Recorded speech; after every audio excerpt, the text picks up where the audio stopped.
At 8 o'clock p.m., the polling place coordinator will announce the polls are now closed. The polls are now closed. If someone is in line at 8 p.m., they are allowed to vote. Place a clerk at the end of the line for your precinct at 8 o'clock p.m. and they will advise any new arrivals that the polls are now closed.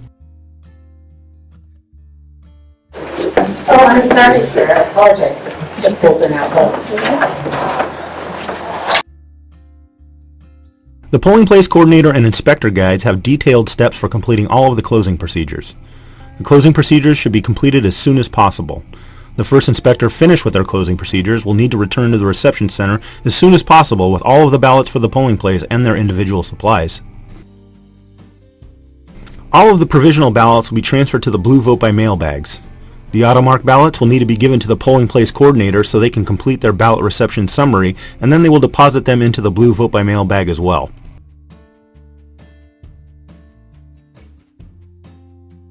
With the help of the other election officers, the polling place coordinator will cut the seal and transfer all the ballots to the ballot transport boxes and complete the labels and seals for each box so they are ready to transport as soon as possible.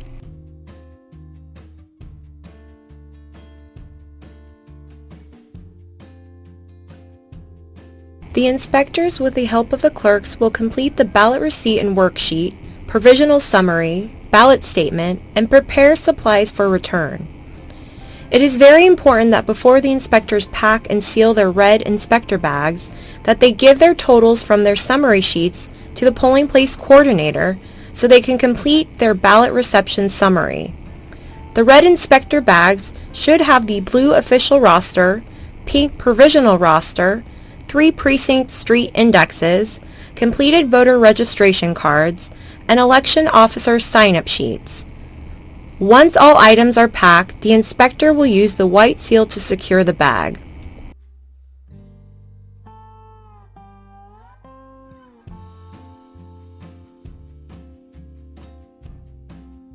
White box number 2 will have all the spoiled ballots, unused ballots, stubs from issued ballots, and the surrendered vote-by-mail ballots and envelopes. White box number 2 will need to be sealed and signed after all materials are inside it. When packing the black precinct supply bag, please be sure to place the white box number 2 inside, as well as everything else from the precinct table except the rosters and indexes. Using the checklist attached to the bag for items to be returned will help ensure you do not forget to pack any items. The first inspector to finish all their closing procedures will gather all the ballots in the blue vote-by-mail bags and ballot transport boxes along with their supplies.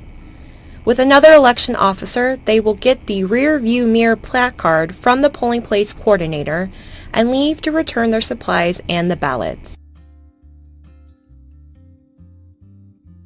The polling place coordinator will finish completing the tally card summary, the AutoMark ballot statement, and certificate of packaging and sealing. The white copy will be returned in the green polling place supply bag. Be sure to give the yellow copy in a postage-paid envelope to a clerk to mail back to the elections office. The polling place coordinator will return the supplies to the green polling place supply bag and can refer to the checklist attached to ensure the items are all accounted for. The inspectors and clerks that are not returning the ballots will assist the polling place coordinator with the remaining closing procedures. It is important that all the accessibility equipment and delivered supplies are returned to where they were found. We want to ensure we are leaving the polling place clean and in the same condition that it was found. We recommend using the picture you took prior to setting up to confirm everything is returned to its original place. Once everything is completed, the remaining inspectors and polling place coordinator will return their supplies to the reception center in dual custody.